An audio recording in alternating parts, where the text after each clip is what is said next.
Hello everyone, welcome back to K Guru channel bye निर्मल गुप्ता। प्यारे बच्चों, आज हम शिक्षा निदेशालय द्वारा आई हुई 9th क्लास की वर्कशीट नंबर 59 सॉल्व करेंगे। सभी बच्चे अपनी वर्कशीट पर अपना नाम लिखेंगे, कक्षा अध्यापक का नाम लिखेंगे, तिथि लिखेंगे 23 नवंबर 2020। तो स्टार्ट करते हैं बच्चों आज की वर्कशीट। आज का हमारा विषय है हिंदी और इसमें हम पाठ पढ़ेंगे ल्यासा की ओर। बच्चों, इस पाठ के लेखक हैं राहुल सांकृत्यायन।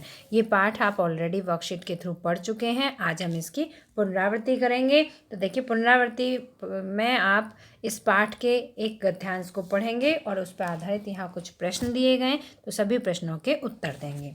तो गद्यांश पढ़ते हैं। वह नेपाल से तिब्बत जाने का मुख्य रास्ता है। यहाँ पर जो लेखक हैं वो अपनी पहली तिब्बत यात्रा का एक महत्वपूर्ण अंश उसका वर्णन करते हैं और वो कहाँ से जाते हैं? नेपाल के रास्ते तिब्बत जा रहे हैं। तो वह नेपाल से तिब्बत जाने का मुख्य रास्ता है। फरीकलेट पोडू का रास्ता जब नहीं खुला था तो नेपाल ही नहीं हिंदुस्तान की भी चीज़ें इसी रास्ते तिब्बत जाया करती थी। बच्चों, जो पहले रास्ता था उस रास्ते में जब तक फरीकलेट पोडू का रास्ता नहीं खुला था तो उससे पहले जो सभी चीज़ें, हिंदुस्तान की भी सभी चीज़ें इसी रास्ते से तिब्बत जाया करती थी। कौन सा रास्ता था वो? नेपाल के रास्ते तिब्बत का जाना। ठीक है, जो रास्ता था वो नेपाल से होकर जाता था। यह व्यापारिक ही नहीं सैनिक रास्ता भी था। जो रास्ता था केवल व्यापारिक के पर्पज से ही नहीं था बल्कि वो सैनिक रास्ता भी था। और इसके बारे में पता चलता है कि इसीलिए जगह जगह फौजी चौकियां और किले बने हुए थे। तो जो फौजी चौकियां थी और जो किले थे उनसे पता चलता है कि वो जो रास्ता था वो सैनिक रास्ता भी था, जिनमें कभी चीनी पलटन रहा करती थी। चीनी पलटन का मतलब है सेना, जहाँ पर कभी चीनी सेना मतलब चाइना की सेना भी रहती थी।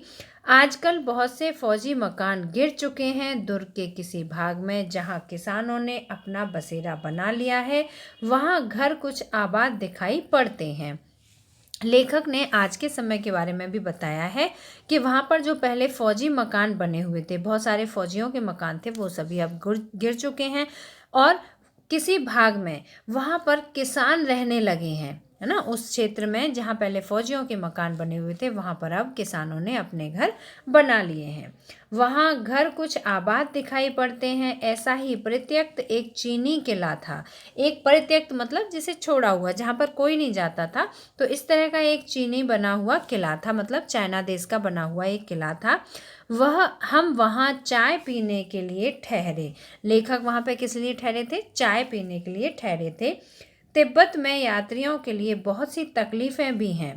तिब्बत में यात्रियों के लिए बहुत सी तकलीफ़ें भी हैं और तो कुछ आराम की बातें भी हैं। अब बच्चों, वहाँ पर जो तकलीफ़ें हैं मैं आपको उनके बारे में बता दूं कि जो तिब्बत का एरिया जब लेखक ने पार किया था तो लेखक को वहाँ पर बहुत सारे बीहड़ जंगलों से होकर गुजरना पड़ा था।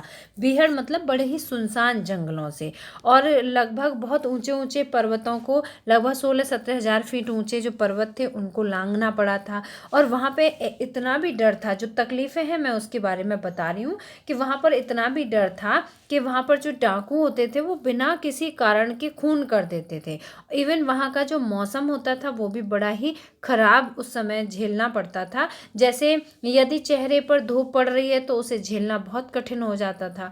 यदि उस समय कंधे पर छाया है तो बर्फ पड़ रही है ना, तो जैसे अपना सामान है उसे पीठ पर उठा के चलना। तो इस तरह की ये बहुत सारी तकलीफ़ें लेखक ने झेली थी। अब वहाँ पर तकलीफ़ें तो इतनी सारी थी, लेकिन उसके अलावा कुछ आराम की भी बातें थी। अब वो आराम की बातें कौन कौन सी थी? जैसे वहाँ पर जाति पाति छुआछूत का सवाल ही नहीं है। मतलब वहाँ के लोग जाति पाति या छुआछूत की भावना से दूर थे, बहुत दूर थे। और ना औरतें पर्दा ही करती हैं, मतलब पर्दा प्रथा बिल्कुल भी नहीं है वहाँ पर। बहुत निम्न श्रेणी के भिखमंगों को लोग चोरी के डर से घर के भीतर नहीं आने देते, नहीं तो आप बिल्कुल घर के भीतर चले जा सकते हैं। बच्चों, आपने पाठ पढ़ा होगा तो आपने पाठ में ये भी पढ़ा होगा कि जो अपरिचित व्यक्ति होते हैं वो अपरिचित व्यक्ति भी घर के अंदर जा सकते थे, लेकिन जो बिल्कुल ही देखने में ऐसा लगता है कि बिल्कुल ही निम्न श्रेणी का भिखमंगा व्यक्ति है, केवल ऐसे ही व्यक्तियों को अंदर नहीं जाने देते थे। अदरवाइज सभी व्यक्तियों को घरों में अंदर जाने की भी अनुमति थी। मतलब कि वहाँ का जो समाज था वो बहुत ही सभ्य और सुसंस्कृत था। ठीक है, तो अब देखिए बच्चों, यहाँ पर प्रश्न दिए गए हैं, प्रश्नों को पढ़ते हैं। लेखक कहाँ की यात्रा के लिए निकला? तो बच्चों यहाँ पर देखिए हमने पढ़ा नेपाल के रास्ते तिब्बत की यात्रा के लिए निकला। तो पहले प्रश्न का आंसर आप यहाँ से लिखेंगे, लेखक नेपाल के रास्ते तिब्बत की यात्रा के लिए निकला था। बच्चों ये नेपाल लिखा हुआ है, ठीक है, नेपाल के रास्ते तिब्बत की यात्रा के लिए निकला था। दूसरा प्रश्न है, ये रास्ता व्यापारिक ही नहीं सैनिक रास्ता भी था, कैसे पता लगता है? अभी हमने वर्कशीट के माध्यम से जाना कि वहाँ पर बहुत सारी सैनिक चौकियाँ भी थी, है ना, तो उससे हमें पता चलता है कि ये रास्ता सैनिक रास्ता भी था। तो देखिए रास्ते में जगह जगह फौजी चौकियाँ और किले बने हुए थे, जिनसे पता चलता है कि यह रास्ता सैनिक रास्ता भी था। प्रश्न नंबर 2 का आंसर है। प्रश्न नंबर 3 है, तिब्बत में यात्रियों के लिए क्या आराम की बातें थीं? कौन सी ऐसी चीज़ें थी जिनसे कि लोगों को बड़ा सुकून आराम महसूस होता था? तो प्रश्न नंबर 3 का आंसर आप यहाँ से लिखेंगे, तिब्बत में यात्रियों के लिए कई आराम की बातें थीं, जैसे वहाँ जाति पाति छुआछूत व पर्दा प्रथा बिल्कुल नहीं था। वहाँ अपरिचित होकर भी घर के अंदर जा सकते थे तथा चोरी का भी डर नहीं था। वहाँ का जो समाज था बड़ा ही सभ्य और सुसंस्कृत था। ठीक है, तो ये सभी बातें बड़ी ही आरामदायक थी। प्रश्न नंबर 4 है, बहुत निम्न श्रेणी के भिखमंगों को लोग किस डर से भीतर नहीं आने देते थे? तो कौन सा डर होता था बच्चों? उन्हें चोरी का डर होता था। प्रश्न नंबर 4 का आंसर आप लिखेंगे, बहुत से निम्न श्रेणी के भिखमंगों को लोग चोरी के डर के कारण घर के भीतर नहीं आने देते थे। उन्हें कभी ऐसा भी महसूस होता था कि ये बहुत ज़्यादा गरीब हैं या भिखमंगे हैं, तो ये चोरी करके ले जाएंगे, तो इसीलिए उन्हें अंदर नहीं आने देते थे। प्रश्न नंबर 5 है, आपने भी कभी कोई यात्रा की होगी, उसमें आपने किन किन कठिनाइयों का अनुभव किया, विस्तार से लिखिए। तो आपने अगर कोई यात्रा की है ऐसी जिसमें कि आपको बहुत परेशानियां झेलना पड़ी हों, तो आप वो लिख सकते हैं बच्चों। मैंने यहाँ पर लेखक के अनुभव के आधार पर ही एक अनुभव को लिखा है जिसमें लेखक ने बहुत परेशानियां महसूस की थी।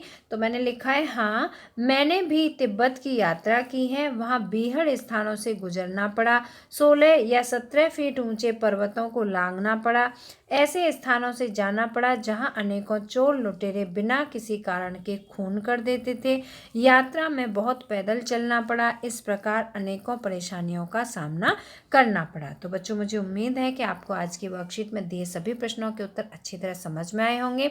अगर आपको वर्कशीट समझ आई है तो इसे लाइक ज़रूर करना, अपने फ्रेंड्स के साथ शेयर करना, और अगर आपने अभी तक हमारे चैनल को सब्सक्राइब नहीं किया है तो आज सब्सक्राइब जरूर करना।